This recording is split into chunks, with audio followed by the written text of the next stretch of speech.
மகன் தூய் ஆவியாரின் பெயராலே ஆமீன்.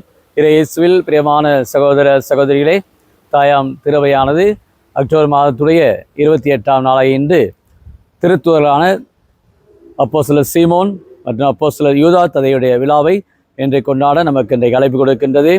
இந்த இரண்டு புனிதர்களுமே மறை சாட்சிகளாக தங்களுடைய உயிரை அர்ப்பணித்திருக்கின்றார்கள். பெர்சிய நாட்டிலே இவர்கள் இருவருமே இந்த அரமேயம் மற்றும் மெசபடோமியா, இந்த கிரேக்க பெர்சியா பகுதிகளிலே இறை வார்த்தையை இவர்கள் அறிவித்திருக்கின்றார்கள். குறிப்பாக அப்போஸ்தலராகிய சீமோன் யார் என்று பார்க்கிற பொழுது, இவர் ஒரு தீவிரவாதியாக வாழ்ந்தவர். இயேசுவையும் தன்னுடைய வாழ்நாளிலே ஒரு தீவிரவாதத்துக்குள்ளே அவரை இழுக்க வேண்டும். காரணம், இயேசுவின் பின்னால் மக்கள் கூட்டம் கூட்டமாக சென்று கொண்டு இருக்கிறார்கள் என்பதை அவர் பார்க்கின்றார். இயேசுவின் பின்னால் இந்த ஒரு கூட்டம் இருக்கிற பொழுது இயேசுவை தீவிரவாக மாற்றிவிட்டால் அவரோடு இருக்கின்ற அந்த மக்களும் தீவிரமாக நமக்கு பெரிய ஒரு குழுவாக இருப்பார்கள் என்று எதிர்பார்த்து இயேசுவோடு பழகுகின்றார். கானாவூரோடு அந்த ஊரை சேர்ந்தவர் தான் இந்த அப்போஸ்தலர் சீமோன்.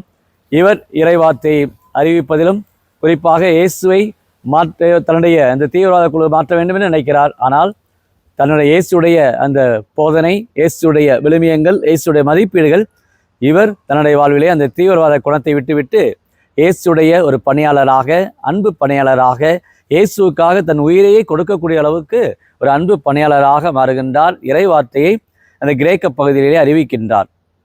அதே போலதான் யூதா ததையை பார்க்கிறோம். இயேசுடைய ஒரு உறவினராக இருக்கிறார். பெரியப்பா பிள்ளை அல்லது சித்தப்பா பிள்ளை என்று சொல்ல, அதுபோல ஒரு சகோதரராக இயேசுடைய முகத்தையும் நாம் பார்க்கிற பொழுது யூதா ததையுடைய முகமும் ஒன்று போல தான் இருக்கும். அந்த அளவுக்கு ஒன்றுவிட்ட சகோதரர்கள் இயேசுடைய இந்த வாழ்வை தன்னுடைய வாழ்விலே அறிவிக்கின்றார்.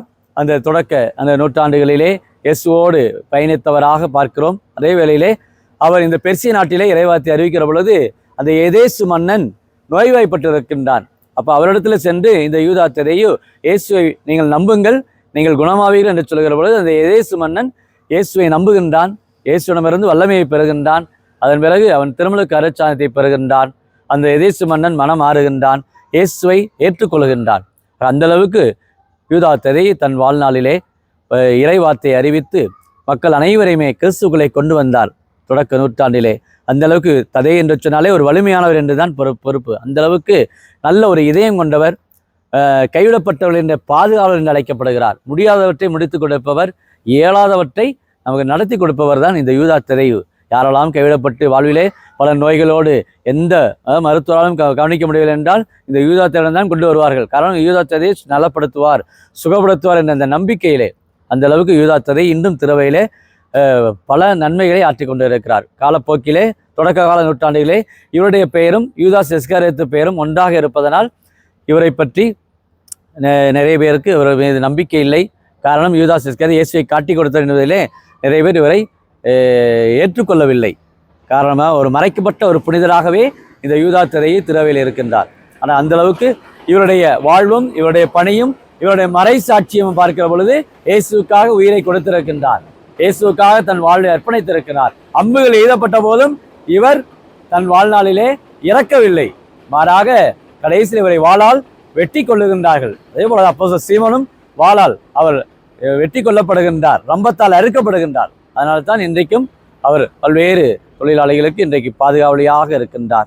ஆக அந்த அளவுக்கு இவர்கள் இருவருமே நல்ல நட்புறவோடு தங்களுடைய வாழ்விலே இயேசுக்காக உயிரை அர்ப்பணித்திருக்கின்ற இந்த திருநாளிலே அப்போஸ்தலருடைய இந்த வாழ்வு இந்த முதல் வாசகத்தில் எபேசிய பவுலடியார் சொல்வது போல அவருடைய துருத்துகளை அடித்தளமாக கொண்டும் இயேசுவை மூளைக்கல்லாக கொண்டு எழுப்பப்பட்ட கடவுளுடைய குடும்பத்திலே நம்ம எல்லோருமே பங்கெடுக்கிறோம்.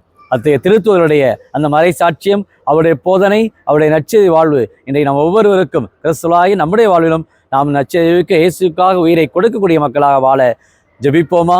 அன்பின் பரலோக பிதாவே, அப்பா இயேசுவே, அருமையான இந்த நாளுக்காக நன்றி கொள்வோம். திருத்துவர்களான சீமோன் யூதா ததையுடைய இந்த திருநாளிலே ஏதோ குடும்பங்கள் ஒவ்வொன்றையும் ஆசிரியா கிறிஸ்தவ குடும்பங்கள் அனைவரும் நலமோடும் வளமோடும் வாழ இயேசுக்காக உயிரை கொடுக்க என்னை பின்பற்ற விரும்பும் எவரும் தன்னையே மறுத்து தன் சிலுவையை சுமந்து கொண்டு என்னை பின் செல்லட்டு நம்முடைய வார்த்தைகளை கேட்டபடி திருத்தூருடைய வாழ்வு ஒவ்வொரு குடும்பத்திலுமே இயேசுக்காக தங்களை அர்ப்பணிக்கக்கூடிய நல்ல ஆற்றலும் இறை நம்பிக்கையும் ஜப வாழ்வு இந்த யூடியூப்ல ஜபிக்கிற ஒவ்வொரு குடும்பத்தாருமே இன்றைய திருத்தூருடைய இந்த ஒரு ஆசிரியையும் இறை நம்பிக்கையும் பெற்றவர்களாக வாழ வரம் கொடுக்கும்படி, அருள் கொடுக்கும்படி இந்த நாளை நம்முடைய அன்பின் கரத்திலே இதோ நோய்வாய்ப்பட்டவர்கள், கைவிடப்பட்டவர்கள், அனாதைகள் இன்னும் பல்வேறு நோயப்பட்டவர்கள் யூதா தரையிடம் வேண்டுகின்ற ஒவ்வொரு காரியங்களையும் இந்த நாளில் நலப்படுத்தக்கூடியவராக, சுகப்படுத்தக்கூடியவராக, குணமளிக்கக்கூடியவராக, எல்லாருக்கும் அற்புதராக இருந்து வழிநடத்தும்படி, காக்கும்படி கிறிஸ்து வழியாகவே மன்றாடுகிறோம்.